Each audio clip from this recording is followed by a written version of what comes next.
recognize the honourable member from Queens. Thank you, Mr. Speaker. I'm so pleased to be standing in my place speaking to Bill number 82, the Offshore Licensing Policy Act. Mr. Speaker, I'm pleased to give my full support to this minister and this government for making the right decision in placing an indefinite moratorium on oil and gas exploration and drilling on Georges Bank. Mr. Speaker, I have a deep respect, appreciation, and love of our oceans and waterways. For most of my 50-some years, I lived near the water in St. Margaret's Bay, and now I'm fortunate to live close to a wonderful freshwater river system. As a young girl, one of my favorite programs was Jacques Cousteau watching his underworld sea adventures, and as we all know, Jacques was one of the world's most famous oceanographers and undersea explorers. Mr. Speaker, I didn't grow up in a fishing family, but I had many friends and neighbors who were fishers, and I spent a lot of time hanging around on some of the wharfs in the communities of St. Margaret's Bay. Mr. Speaker, even though we weren't a fishing family, my dad had a small Cape boat, and we used it for recreational fishing. And I spent many summers on the weekends, usually on a Saturday or Sunday. The family would pack up and get in the small Cape boat, and we would go off into St. Margaret's Bay, sometimes hours at a time, to reach some of the fishing grounds that were historical in some of my grandparents' generation. So my dad was very familiar with some of those fishing grounds. And on my dad's boat, he had what was called a tuna stand, or we called it a tuna stand. And it was a stand that extended at the bow of the boat. And my parents would allow each of us to take turns, myself and my siblings, to stand out on that tuna stand. And our job was to keep an eye out for tuna, whales, sunfish, porpoise, dolphins, and sea turtles. And when we finally reached the fishing grounds, and I'm not sure if we ever made it to the Georges Bank, but I'm sure we fished in and around the area of Georges Bank. We spent many hours hand-lining for haddock, cod, and halibut, and of course, we can't hand-line today. I also spent many years of my young life snorkeling and swimming around the shores of Moser Island, and I was always absolutely fascinated by the underwater living ecosystem of seaweeds, eels, crabs, flatfish, or flounder, sculpin, which I was very afraid of. But it was a beautiful ecosystem. And in my early 20s, I received my certification for scuba diving. And during some of my underwater dives, I saw up close and personal an amazing, diverse, intricate environment of sea life. And I also had the opportunity a few years ago to snorkel around a coral reef in the Caribbean. And the beauty of sea life there is just absolutely stunning. So, Mr. Speaker, the question around whether or not drilling and exploration for oil and gas on Georges Bank would be permitted was of great concern for me. Mr. Speaker, I want to give you a glimpse into Georges Bank, and I know many of the previous speakers have also given this House a glimpse into Georges Bank. A bank is a huge shoal. It's a plateau submerged in relatively shallow ocean waters, a series of immense banks stretching from Newfoundland to southern England on the edge of the North American continental shelf. The northernmost banks off of Newfoundland and Labrador are called the Grand Banks, but the Georges Bank is on the southern coast. Georges Bank is an oval-shaped bank, 240 kilometers long and 120 kilometers wide, and it lies at the southwestern end of the chain. About 11,500 years ago, the sea rose high enough to isolate the area, creating George's Island. It was home to many large prehistoric mammals, including walruses, mastodons, and giant sloths, traces of which are sometimes found in fishing nets. Legend has it that the first European sailors found cod so abundant that they could be scooped out of the water in baskets. These banks were one of the world's richest fishing grounds. We know that the fishery is already stressed, and that's why it's so important to have this moratorium in place for George's Bank, which is still a prime breeding and feeding ground for fish and shellfish, in particular cod, haddock, herring, flounder, lobster, scallops, and clams. George's Bank is home to more than 100 species of fish, as well as many species of marine birds, whales, dolphins, and porpoises. Mr. Speaker, as you can see, George's Bank is a fragile but flourishing ecosystem, and it is extremely important to the continuing sustainability of our fisheries. It is extremely important that its health is protected for future generations. Mr. Speaker, I represent many fishers in the constituency of Queens. Many of my friends and neighbors are fishermen, and I can tell you that they will be very pleased with this indefinite moratorium, for some of their livelihoods depend on it. So I thank the minister and I thank the government for being responsible to the fishing communities and for making the right decision in protecting George's Bank. Thank you, Mr. Speaker.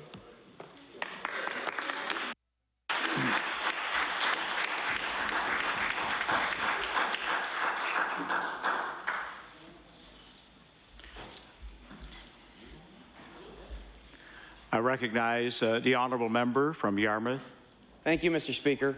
And I'd like to thank the minister for bringing this bill forward. This is a very important issue for my community in Yarmouth. And like many other people in the House, I'm the descendant of a fisherman as well. My grandfather, Keith Churchill, was a proud fisherman. And I come from a constituency where the fishing industry has a long and impressive history and is, to this day, the economic backbone of the region. In fact, I believe that over 30% of Canada's fishery is in southwestern Nova Scotia, a fact that really should make all of us proud of our fishermen and proud of this vital industry. Mr. Speaker, it should also make us conscious of the decisions we make that impact the fishing industry and the lives of the fishermen that work tirelessly every day to bring fish ashore and foreign money into our economy from lobster, scallop, and fish sales. I grew up with fishermen and have many friends today that are fishermen, and almost every day when I'm home in Yarmouth, I bump into somebody that's involved in the fishing industry, whose livelihood is dependent on the strength of that industry. I've talked to many people who have great concerns about the future of their livelihood and fishing in southwestern Nova Scotia. The potential for drilling off George's Bank, because of the uncertainty around the potential environmental impact and impact on the fish populations, has been the most pressing concern that I've heard from fishermen and from community members. George's Bank is the last lucrative area that the fishing industry has. It's the nursery area, as previous members have said today, where fish grow up and mature and where they are the most vulnerable in their life cycle. Today, all the focus for our ground fishery is on George's Banks. I'd like to quote a local fisherman from Yarmouth, Jack Dunn, who said to me, if something happens to George's Bank, we would be absolutely devastated. Mr. Speaker, the health of our fishing industry is absolutely vital. It fuels the economy of all of our coastal communities, provides food for us all, and provides a livelihood for many families. And it has a great potential to grow. I was recently at a presentation in Yarmouth on the fishing industry, and the presenter informed us that the Australian lobster industry is in the process of collapsing, and there are new markets opening up in Asia, and particularly in Japan. And now, even in the US, the service industry is using lobster more and more on their menus.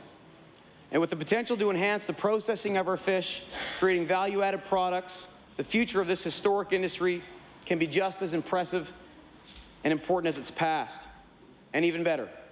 It can thrive and can continue to fuel the economies of many communities, Yarmouth included. Mr. Speaker, we need to respect our fishing industry, protect it, and support it. And while this legislation presented is a step in the right direction, I, along with my colleagues, fear at this time it is coming up short in protecting our precious fishing industry and our rich Georges Bank. I've spoken to fishermen that are particularly concerned about the seismic testing not falling under the moratorium. As I mentioned before, Mr. Speaker, Georges Bank is a nursery area. This is where fish are born, grow up, and mature. The stocks of fish that are nursed in Georges Bank are what feed our fishing industry, feed us as consumers, and feed the people that we sell our fish to in the U.S. and in foreign markets.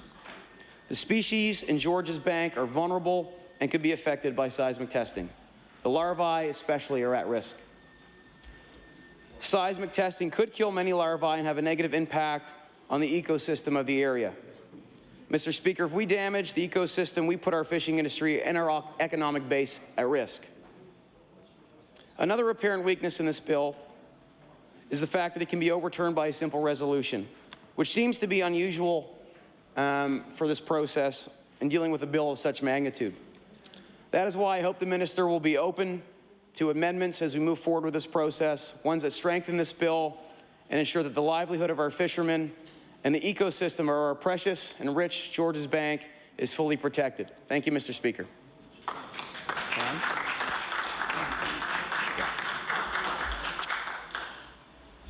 Recognize the honourable member for Lunenburg.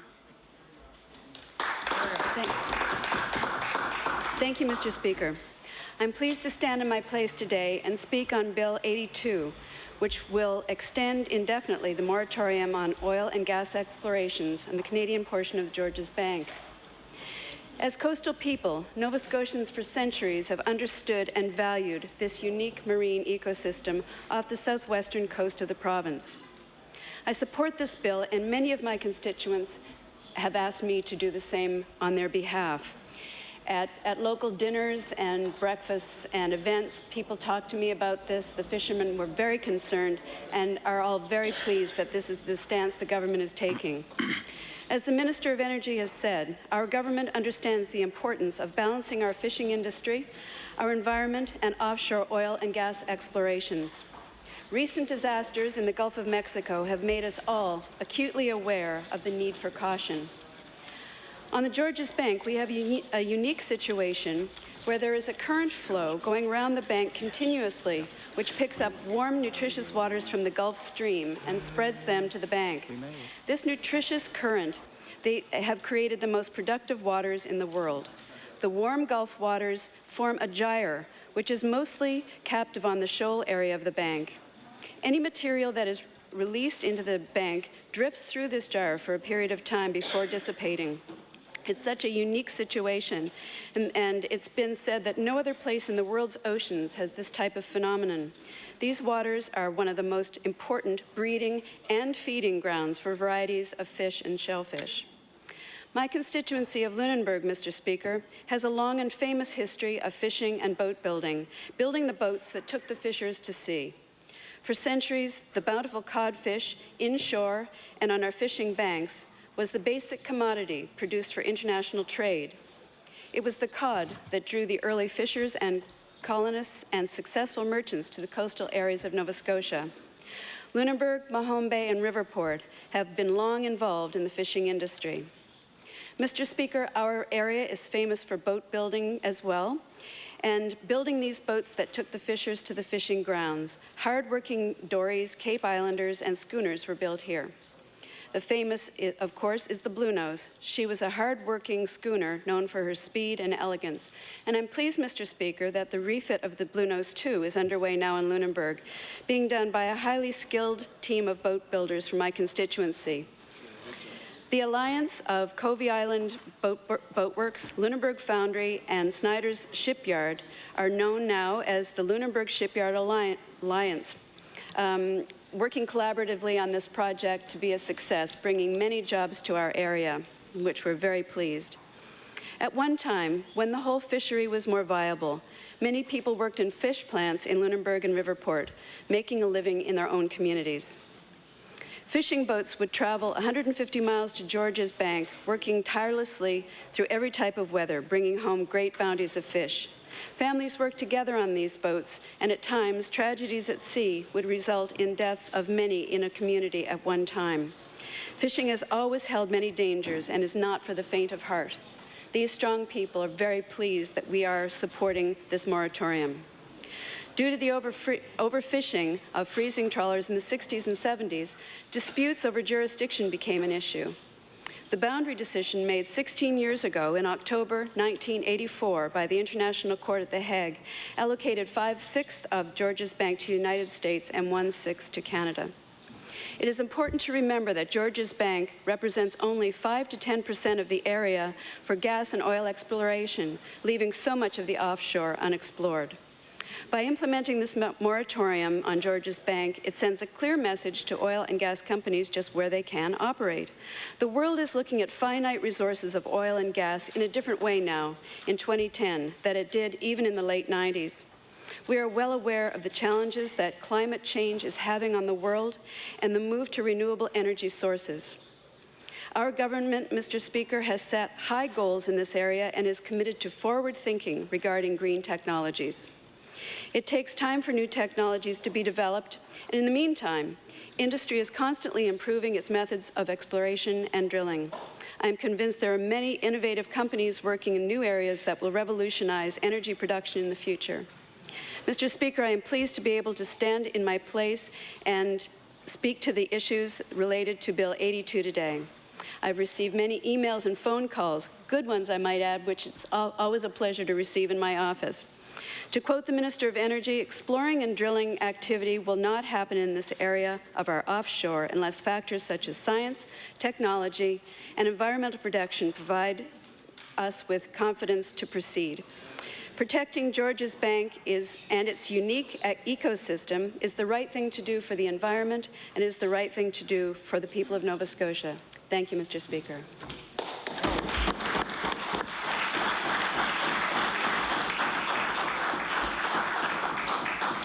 I recognize the honourable member for Richmond. Thank you very much, Speaker, and welcome to the chair on this Friday. It's a pleasure to rise and say a few words on Bill number 82, the Offshore Licensing Policy Act.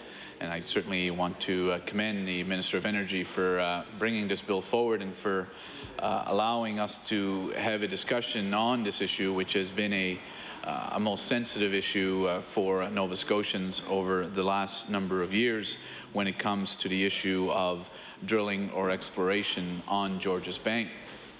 Speaker, I do come from a long line of fishermen. From as far back as anyone can remember, they were all fishermen, like so many Acadians in Richmond County, especially in the region of Ville-Madame. It was all, if you look at how the homes were built and where they were built, if you look from a topographical look, there's almost nothing in the middle of the island on Ville-Madame, yet the entire coast is surrounded, and that's where the people built. And there are reasons for that, because the people were dependent on the sea. Most people would fish during the summer and late into the fall. They would have a small garden to be able to provide for their family, and I say small because anyone who's looked at the soil and the land on Ville-Madame, it's very similar to Newfoundland in that in many ways it's rock. So there wasn't that many areas to be able to do gardening, and almost everyone had a few animals as well to provide for their families. And it was growing up listening to my grandfather tell stories about what life was like, and the hardships of what they went through is just remarkable. And it was interesting because my grandfather passed away when he was 96, and this was a time of when the internet was certainly starting and doing emails, everything else, and I often reflected of what a life he had.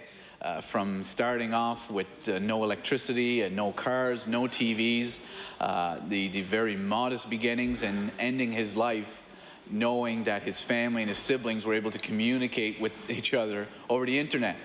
And having had the opportunity to travel as part of the French parliamentarians when I was in Africa, and to have my dad go back and tell him I just got off the phone with Michel from Senegal.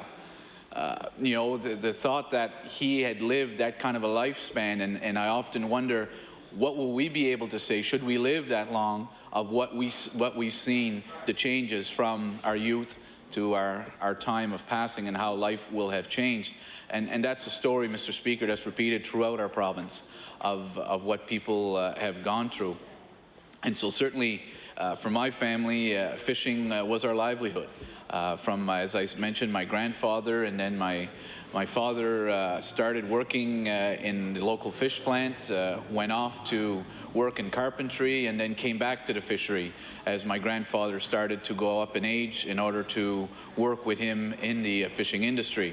Unlike my colleagues from Digby Annapolis, and I believe from Shelburne, who are probably more experienced with the dragging side of the groundfish fishery, we would trawl.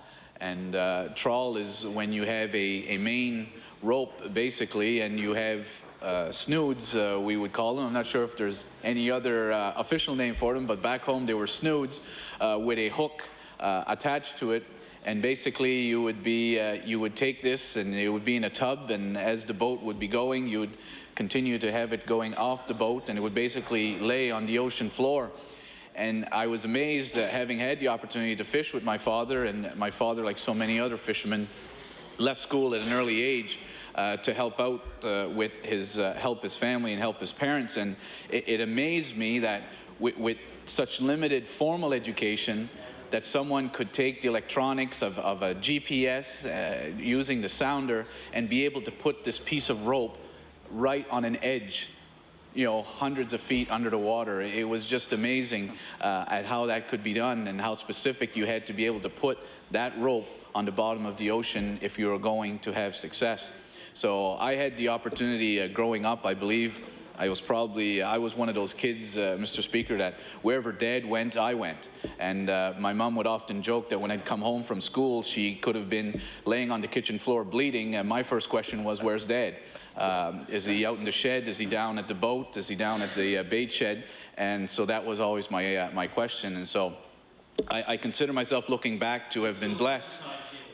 Yeah, I consider myself to have been blessed to have had the opportunity to experience that part of the fishery, because, as you know, Mr. Speaker, in my community and in the regions around Cape Breton, there's no more trawling. With the codfish moratorium that took place, it no longer exists. What the bait sheds that we used to have throughout our communities are no more. It's a way of life that has ceased for us, and I do consider myself blessed that at my age to be able to talk about that part of our history and to have been able to have lived it. And Speaker, I think I was about 11 years old when my father probably allowed me for the first time to pick up a chopper and starting to cut bait. And it was something I enjoyed, because at the time I was still a bit short, so they had actually put a milk crate on the floor so I could stand on the milk crate to reach the bait table and be able to cut bait. So my dad would be on one side baiting the trawls, and I would be on the other side cutting the bait. So imagine this young punk with a big knife trying to cut frozen herring and frozen mackerel. And I'm quite happy to report, Mr. Speaker, I know we're not allowed props, but in this case I'm happy to report all the fingers and the thumbs are still in place, which for fishermen, that was always a very important thing. In fact, I remember the older gentlemen, former fishermen that would come in, and they'd always tell you, be careful, and watch your fingers. And at the time, you'd be wearing these cotton gloves, and they were always way too big, so you'd have these parts of the gloves that were sticking far out. And I remember at least once that my aim wasn't the best, so I ended up hitting the glove, and when you'd look at it, if my finger had actually been the right size for the glove, there would have been a significant portion missing. But I remember one gentleman came in I had never met before, and he continued to tell me, you know, be careful, and watch your fingers, and watch your fingers. And I said, why are you so interested in me watching my fingers? And he stuck his hand out, and he only had one finger. He had actually been a veteran, a war veteran, who had had 3 of his fingers amputated. And so he was saying it tongue-in-cheek, but I can tell you, it startled me when he opened his hand only to see one finger and one thumb. So I never forgot that, Mr. Speaker, and always had that in the back of my mind, what would happen if I was if I was too fast or if I wasn't paying close attention. But Mr. Speaker, that was a part of my history, and growing up, as you'd get a little older, they'd trust you in actually being able to bait a tub of trawl. And that was a big step, because the question was, were you going to be able to bait it properly, or when it was going to go out the side of the boat, was it going to go out in one big chunk, or as we'd call, a snarl?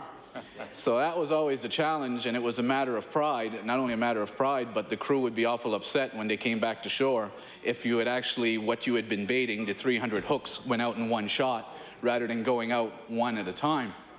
So I remember often the crew, had they made that mistake, would point to me, being the youngest one involved, that I was the one responsible for those snarls. So at the end, we were even to the point where we were tying our ropes, our last rope on the tubs, each uniquely, so that would take away, we'd mark them. As the Minister of Fisheries points out, you would mark them, because that's how it was a matter of pride for us, of making sure you were not the one that had caused the snarl in that specific tub of trawl. So, Speaker, those are experiences that I consider myself blessed to have had. The friendships that I made down at the bait shed. At one point, I was working at cleaning the bait shed in Petit de Gras. In one of the harbors, we had 25 groundfish vessels out of that wharf. Of all of those vessels, one remains, and it's now doing crab fishery, but those have all disappeared. The crew, an average of 4 to 5 men per boat.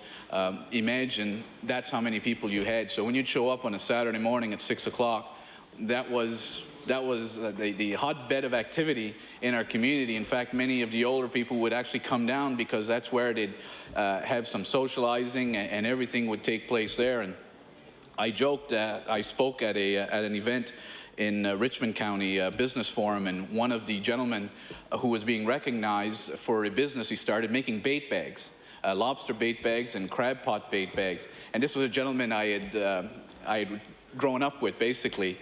He's older than me, but I had grown up with him at the bait shed, and I joked when I was talking about him, and I said, if someone had told me back then at the bait shed that this guy, this former fisherman, would be recognized one day for a business of making bait bags, I would never have believed it. And as I said that, I told him when I went over and was talking to the gentleman that he was looking back at me, and he's too polite to have said it, but I said I'm sure that I could see in his eyes that he was saying to himself, if someone had told me way back then at the bait shed that young punk was going to be our MLA someday, I wouldn't have believed it. So, yeah, very. But Mr. Speaker, that's it was a place where I learned so much, and I joked that day about I learned all sorts of matters of life, of finances, of all sorts of different things, including sex education and everything else. And I often joke that when I'd get home, my dad would look at me after lunch and say, "Now, for the love of God, tell me you'll forget everything you heard there today." So it was an interesting experience for me, Mr. Speaker, and something that so many Nova Scotians can refer to as well. And I'm sure the Minister of Fisheries and Aquaculture and my colleague, the member for Digby Annapolis, as well, would have similar tales that they can tell of their days growing up and the friendships that were made during that time. Mr. Speaker, the end of the fishery for us, you would just see the decline taking place. You saw the hardship of people having to exit the fishery, boats having to be sold, crew members having to move away. And it was something that was coming. There was that element of surprise when they finally closed it, but certainly we could see it in our own family income. The fact that at the time, my father first started off with a small boat around just over 20 feet. Then it was the big investment of buying a 32-footer built by Stanley Greenwood. In fact, I believe the Minister of Fisheries and Agriculture is very familiar with that style of vessel. It was a great boat as well. And each year, you're having to go further and further away from shore to be able to set your gear and be able to catch your fish. With that the demands on the vessels increased all the time. So all of a sudden you could go out to Middle Bank and go out to the banks that were closer to shore, maybe steam out an hour, put your gear out at night, haul it in the day, and be back into port by supper time. Then they started to go a little further. It was a 2-hour steam. It was a 3-hour steam. And all of a sudden it was getting further and further that it wasn't considered safe to be going with that size of vessel. So the next step was to buy a bigger boat. So all of a sudden the investment was made to buy a vessel. The 32-footer was the Mike and Danny, which was named after myself and my brother Danielle. And then the newer boat was a 44-foot, 11-inch boat. At the time, DFO regulations were such that if you went over 45 feet, you were in a different license class. So you had to keep it at that size. And that was the Theo and Sons.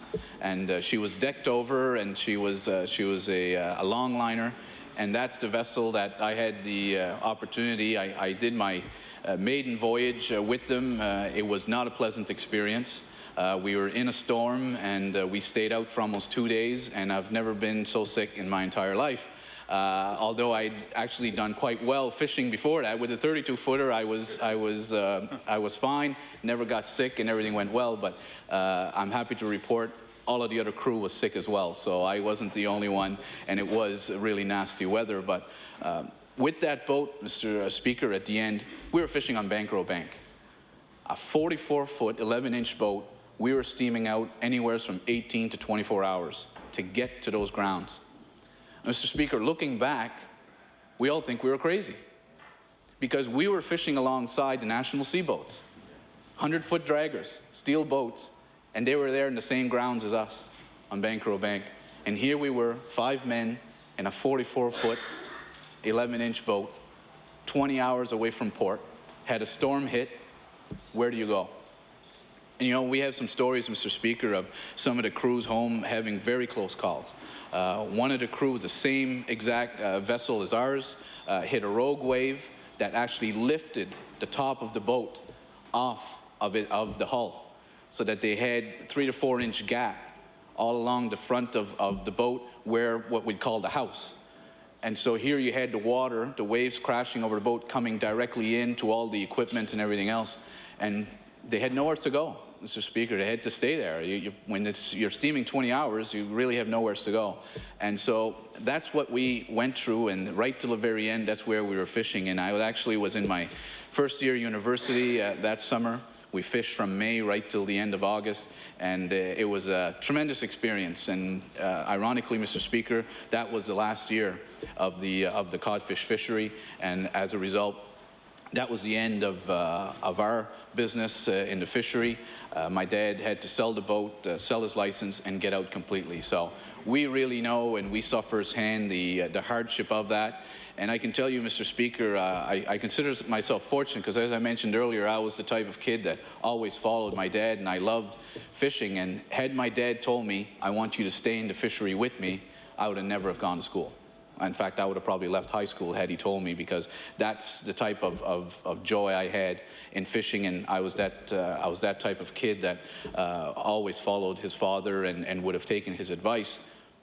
But I was fortunate in the fact that even when I was younger, my father would say, you're going to go to school. He said, I didn't get the chance to finish my studies. Your grandfather never got his chance. You will go to school. And looking back, you know, he saw where the fishery was going, and he'd often say, there is no future in this fishery, in this groundfish fishery for us. And you have the chance to go to school, you have to go. And fortunately, I did. I often joke that I don't think he meant for me to go 6 years of university, but he did certainly want me to be able to finish my studies. And I know my grandfather as well was so always reminding me of the need to go to school, the need to get an education, that there would not be a future in the fishery. And even after I got elected, since I was still doing my articles after graduating from law school, I'd come home, and regardless of what achievements I'd done, my grandfather's first question was, have you finished your articles? Have you been admitted to the bar? And you know, don't lose sight of that, and make sure that you get that done. And who would think someone, you know, at that age, that would still be a priority for them? So I was fortunate to be able to have done all that. And as I mentioned, our community certainly saw the devastating impact it can have when the fish disappears. Our local fish plant, which at one point had employed over 500 people, all of a sudden, after a year or two after the closure, was demolished. And it was interesting, and I'm sure the member for Guysborough Sheet Harbour is well aware of this, because Canso was almost an identical duplication of Petit de Gras and Ilmadam and their dependence on the fishery. And I'm sure the member will agree, you know, unfortunately for Canso, but our communities took different paths as to where they went. And we often say home that because the plant was demolished, it was a bit of it had a mental impact on our residents, in that they realized the fishery's not coming back and we have to move on. We have to do something else. And unfortunately for Canso, they had a brand new fish plant, and there was still that belief that there's no way they're going to leave this fish plant closed and the fish will come back. And some of the challenges being faced today is very unfortunate, because we've always had good relations with the community of Canso, and we certainly wish them the best, especially during some of the challenging times they are facing now. Mr. Speaker, I say all of that in how important George's Bank is to our province, and the hardships that we encountered in our communities with the closure of the groundfish fishery just simply cannot be repeated. And it's our duty as legislators to ensure as much as possible that we do not put this fishery and this sensitive ecological area in any danger. Speaker, I'm also reminded during this debate, often when people talk about who should be their elected representatives and what background should they have, what degrees should they have, I have to tell you on this issue, I think our province is blessed to be able to count the Minister of Fisheries and Aquaculture and my colleague from Digby Annapolis as members in this House, because they bring a perspective and they bring a passion.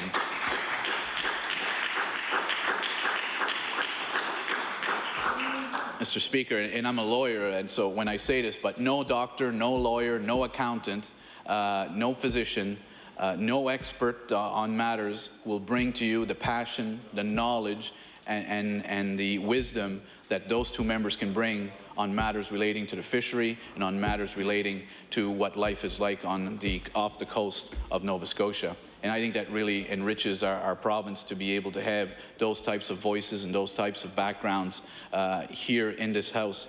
And I realize that it's been challenged both for the Minister of Fisheries and Aquaculture, because he holds two hats.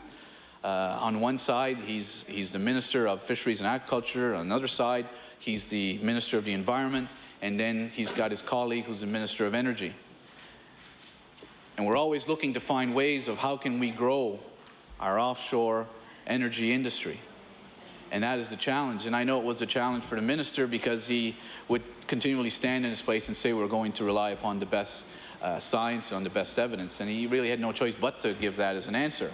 And that's the challenge in trying to promote one industry, but making sure you're not putting another industry in a detrimental position. And that was the fine line here. And I know it was a difficult matter for the Minister of Energy, because knowing him, I think deep down that this is the decision he wanted from day one in his heart, but he had no choice but as a minister to at least be prepared to hear the industry, look at what is being proposed, and determine what's in the best interests of our province. Not having examined the legislation too closely, though, I do share the concerns of my colleague from Digby Annapolis, and as well my colleague from Dartmouth East, who have questioned, is this legislation strong enough? Politically, for the government, I guess the question they have to ask is, do they really want to open this debate up again? Because it's never been a pleasant debate, regardless of what government's been in office. The issues of George's Bank and whether to allow for exploration or not have always been very emotional. They've always caused a great deal of concern for the communities and the industry affected, and it's always placed government in a difficult position. Is there a way of making this bill stronger? Do we really think there will be a day where anyone will stand in this House to say, I think drilling on George's Bank is a good idea? And unless we do actually believe that that will happen, why would we even allow for that opportunity? Why not shut the door once and for all and say, there is not going to be drilling or exploration on this very sensitive ecological system that we have? Mr. Speaker, my colleague from Digby Annapolis has mentioned the disaster that took place off the coast of Louisiana, and shudder to thought that that could happen here off the coast of Nova Scotia, especially in an area such as Georges Bank. I can tell you that we're still waiting for the stocks to recover in our area due to years of overfishing. One questions whether we'll ever see a viable commercial groundfish fishery again in my community.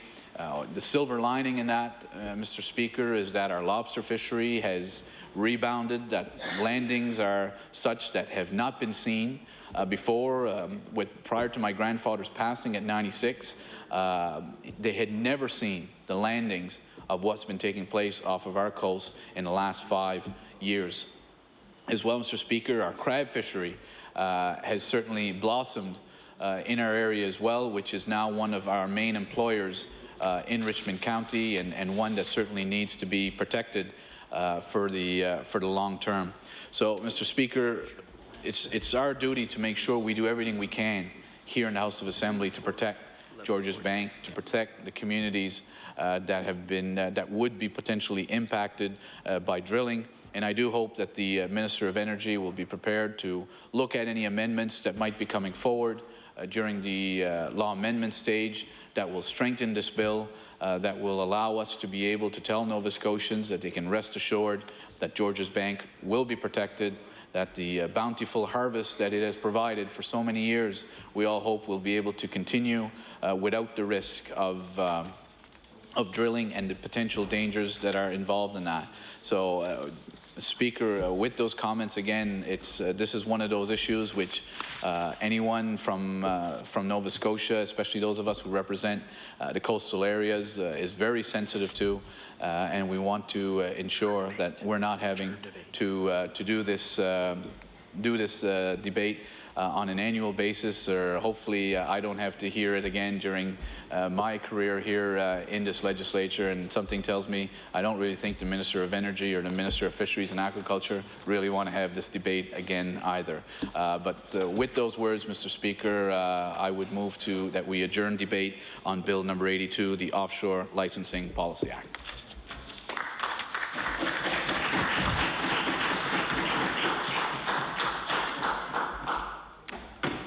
Recognize the Government House Leader. Thank you, Mr. Speaker. Mr. Speaker, I thought that the member from Richmond was going to get in and tell us about the sinking of the Arrow in Chattabucto Bay, and that was, if we could, some of us that are old enough to remember that, Mr. Speaker, and I'm sure the member isn't, but that was quite the economic or the environmental catastrophe back then. But, Mr. Speaker, that concludes the government's business for today.